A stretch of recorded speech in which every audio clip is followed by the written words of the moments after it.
Bonjour à tous et bienvenue au château de Chigi pour une nouvelle partie de pêche. Aujourd'hui, je vais vous expliquer comment utiliser le luncheon meat pour pêcher les carpes au feeder et éventuellement au waggler pellets si elles veulent monter entre deux eaux. Le luncheon meat, je l'ai découvert ici parce que l'année dernière, en plein été, je suis venu faire une vidéo qui s'appelait pêcher à 300 à l'heure, une pêche de petits poissons. Et le lendemain, j'ai pêché au méthode feeder. J'ai pas fait beaucoup de poissons. Et il y avait donc un pêcheur sur l'autre pointe qui épuisait tous les 10 minutes. Donc au bout de 2 heures de pêche, je suis allé le voir. Et donc il m'a présenté le pâté de jambon qu'il utilisait. Il m'a expliqué un peu comment faire. Alors je connaissais un petit peu parce que j'avais déjà regardé dans InfoPêche quelques articles de Nicolas qui expliquaient comment l'utiliser, mais je m'y étais pas vraiment intéressé. Et depuis, donc j'en achète en grande surface. Et je commence à pêcher avec assez régulièrement. Et ici, j'ai vraiment fait des très très belles pêches. Donc c'est pour ça qu'aujourd'hui, j'ai décidé de vous expliquer comment l'utiliser. Voilà, donc je vais vous donner quelques conseils de préparation, comment le mettre à l'hameçon. Et puis on va voir si les carpes répondent présents aujourd'hui. Normalement, orage à partir de midi 13h. Là, il est 7h30. Donc je vais essayer de faire vite pour me mettre en route d'ici à peu près un quart d'heure, 20 minutes. Et puis on y va, c'est parti.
Donc déjà, on va commencer la vidéo par revenir une journée en arrière et je vais vous expliquer comment je prépare le luncheon meat. Alors pour la préparation du luncheon meat, déjà on va utiliser 3 boîtes. Donc une boîte que je vais garder pour demain, vous comprendrez pourquoi. Et en fait, je vais ouvrir avant la pêche 2 boîtes pour pouvoir le préparer.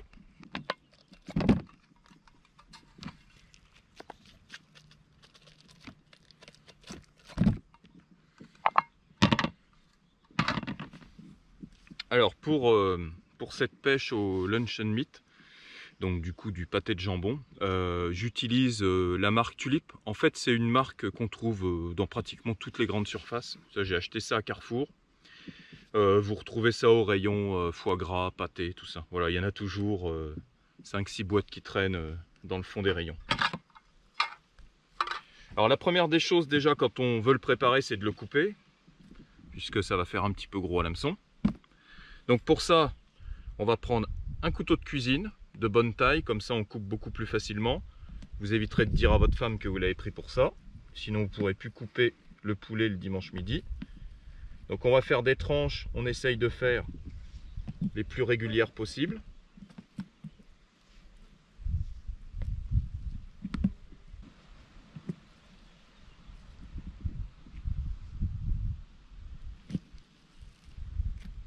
Voilà, donc là j'ai fait des tranches, j'ai essayé de faire ça le plus propre possible. Ensuite on va les couper en carrés. Donc c'est l'avantage d'avoir un gros couteau.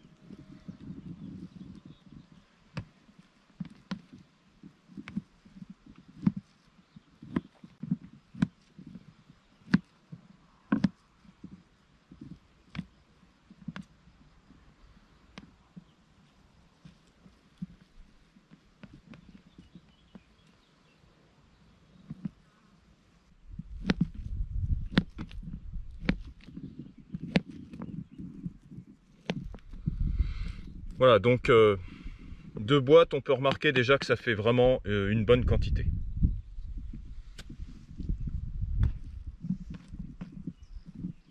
Alors la préparation en fait, ça va être très simple. Je vais diviser en 4 portions.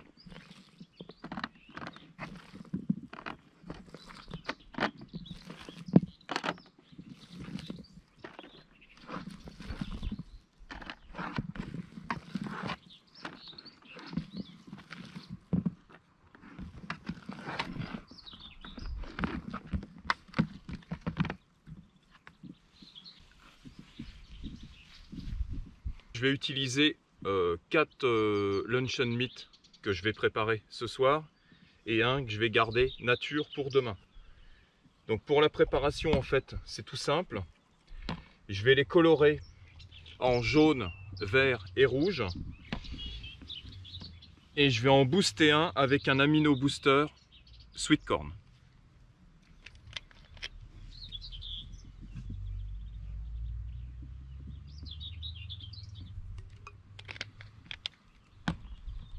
Alors pour le dosage des colorants, moi ce que je fais toujours c'est que je fais à peu près un petit bouchon.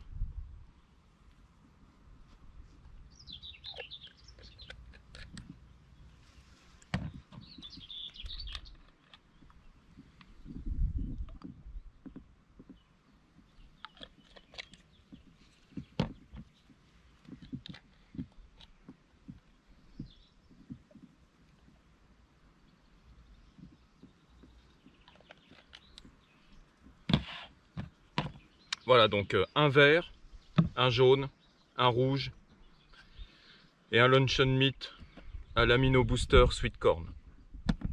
Alors pourquoi préparer des luncheon meat en plus du pâté nature? Le fait de passer sur un pâté coloré, ça permet de redéclencher des touches. Voilà, donc je vais mélanger tout ça. Je vais bien secouer mes boîtes pour que le colorant soit bien diffusé sur tous les morceaux. Je vais laisser tout ça au frigo toute la nuit et demain matin, ça sera vraiment nickel pour pêcher. Donc comme je viens de vous expliquer, j'en garde toujours une boîte sans le teinter, sans l'aromatiser. Puisque cette boîte, en fait, je vais juste découper des tranches. Je ne vais pas le faire en petits carrés comme j'ai fait. Puisque je vais me servir de la push box Preston. Et je vais faire des emporte-pièces directement dans les tranches de pâté. Et ça, c'est vraiment super pratique pour écher aux cheveux, mais également pour les gens qui pêchent à la canne au cou. Suffit de faire des tranches très fines et vous pourrez lécher directement à l'hameçon, comme des tranches de pain de mie. Donc c'est pour ça que j'en garde toujours un petit peu. Généralement, je fais une partie de pêche avec 3 pots.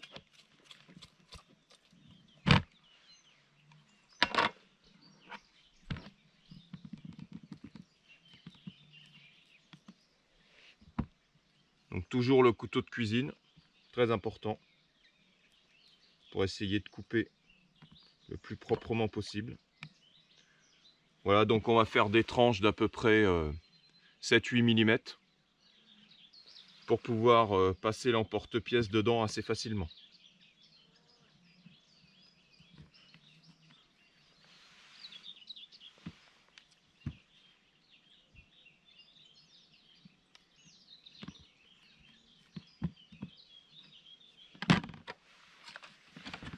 Voilà, donc ces tranches, je les mets de côté dans la push box.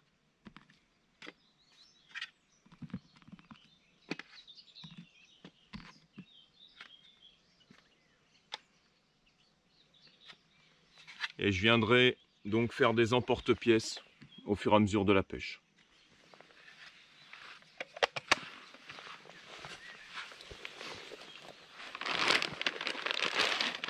Donc pour l'amorçage, ça va être très simple. Des pelés extrudés en 7 mm que je vais agréner à la fronde à 20-25 mètres. Je ne vais pas pêcher trop loin parce que j'ai prévu une ligne au Waggler Pellets au cas où les carpes montent sur l'agrainage. Donc voilà, là j'ai un paquet de 700 grammes. Je pense que pour les 4h, 4h30 à pêcher, ça va largement être suffisant. Bon ben, il ne reste plus qu'à monter la ligne et puis c'est parti.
Sound Productions.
Voilà, donc ça fait à peu près 2 heures que je pêche. Les poissons sont vraiment super bien rentrés sur l'agrainage.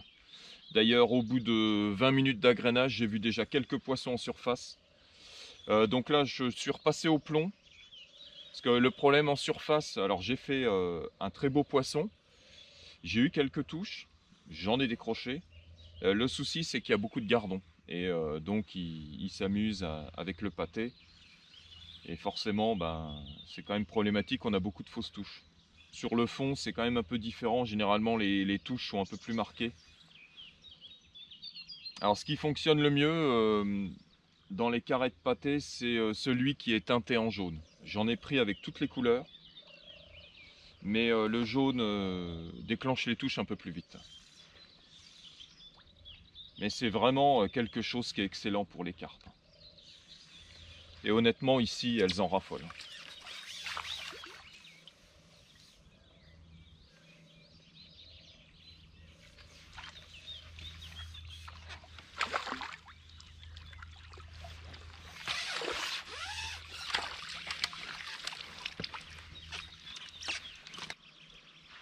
Voilà, pourtant, c'est pas des gros poissons, mais elles mordent quand même avec des gros morceaux de pâté. En fait, je pensais que le bruit du plomb effrayerait un peu les poissons. Mais alors, pas du tout. Même au contraire, hein, je pense que dès que le plomb il arrive, elles viennent voir ce qui se passe en fait. Parce que j'ai déjà eu des touches à la descente. Là, je pêche dans 1,80 m, 2 mètres de fond. Tout à l'heure, j'ai lancé, j'étais déjà attelé. Donc ça veut dire qu'à l'impact, elles étaient juste en dessous. En fait, elles viennent voir à mon avis.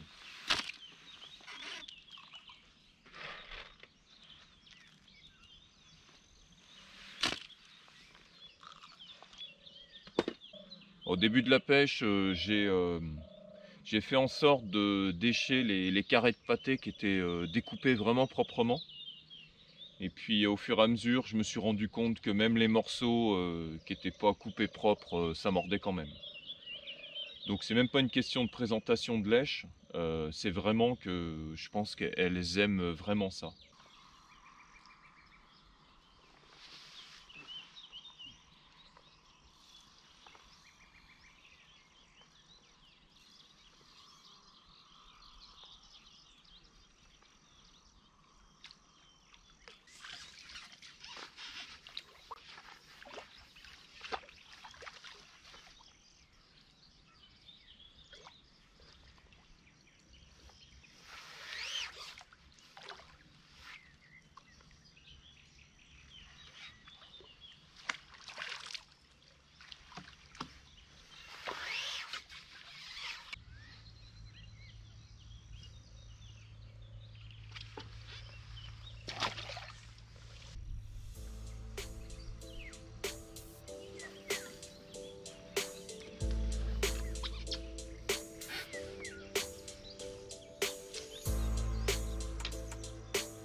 Time Productions.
Time Productions.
Voilà, je vais vous présenter les montages parce que là, je pense que l'orage est en train d'arriver, ça commence à bien pleuvoir.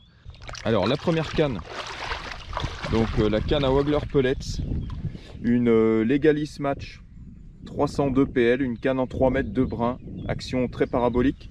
Donc là-dessus, j'avais mis un hameçon MP300 numéro 10 monté dans une boucle, tout simple. Un bas de ligne d'environ 50 à 60 cm.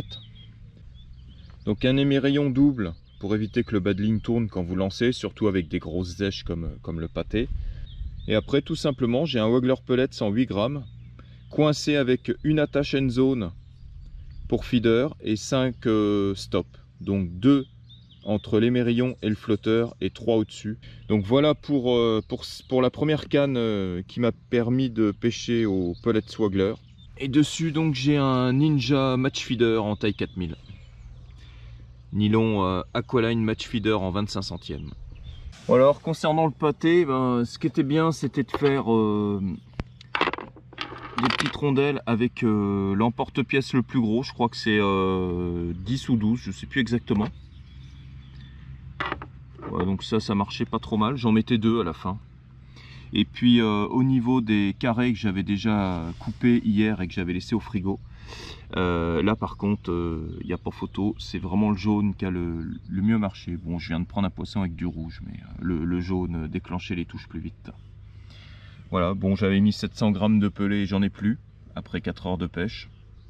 Donc comme je vous avais montré en début de vidéo, hein, j'ai utilisé les colorants Carpodrome et je vais vous montrer. En arrivant ce matin, j'ai mis des carrés de jambon dans l'eau et on va voir qu'ils sont restés vraiment bien intacts.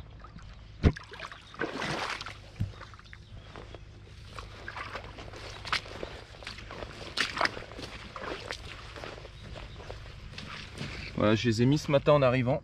Donc ils baignent dans l'eau depuis 7 h du matin, il est presque midi. Et vous voyez que le colorant il est resté quand même bien sur le pâté. C'est assez impressionnant. Vraiment des colorants très forts et d'une extrême qualité. Alors pour pêcher au feeder, j'avais monté une end zone méthode feeder 10-02, donc 3 mètres de brin. Pareil, une canne avec une action très parabolique, très fine. C'est une toute petite canne, par contre qui travaille très bien. Pour ce type de poisson, c'est vraiment super bien. Et dessus, j'avais monté un moulinet end zone plus en 5000. Moulinet LT. Là-dessus pareil, j'avais un nylon Aqualine Match Feeder en 25 centièmes. Alors pour le montage, là c'est vraiment tout simple. Un clip plomb à carpe Fun Fishing avec un plomb Squat Bomb en 30 grammes. Alors sur cette ligne, le bas de ligne était en 22,5 centièmes en nylon Excellium, un peu plus costaud. Et puis donc j'avais un hameçon SF 40000 en taille 10, donc un hameçon fan fer, sans ardillon. Et j'avais monté un cheveu avec un speed stop Daiwa end zone. Donc très pratique pour écher le pâté de jambon ou alors les grains de maïs. Voilà encore une super matinée de pêche qui se termine sur le château de Chigi. Il y a vraiment un gros potentiel, que ce soit sur le petit plan d'eau ou sur le grand. Je vous laisse dans les commentaires de la vidéo le site internet. Si vous avez des questions sur le site, n'hésitez pas à me les poser dans les commentaires ou comme d'habitude sur Messenger. Bon, je pense que j'ai une belle pêche. Enfin en tout cas, c'était une matinée avec des touches et avec du rythme. J'ai passé le paquet de pelés à l'agrainage. Le pâté, ça a très bien fonctionné. C'est vraiment une èche... à mon avis, qu'il ne faut pas négliger pour les carpes, peut-être pour les grosses brèmes, mais surtout aussi pour pêcher les barbeaux en rivière. Allez, c'est l'heure de retirer les poissons.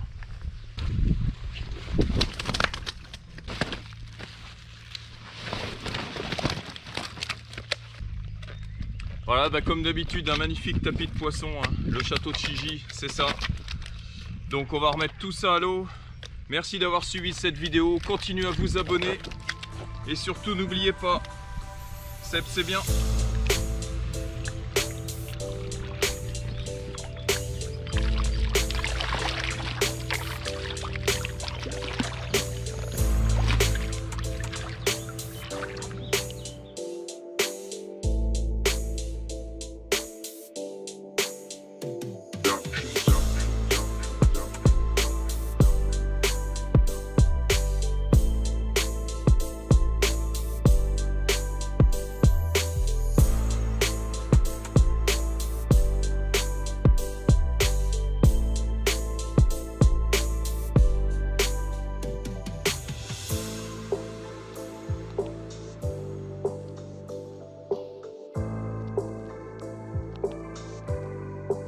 Time Productions.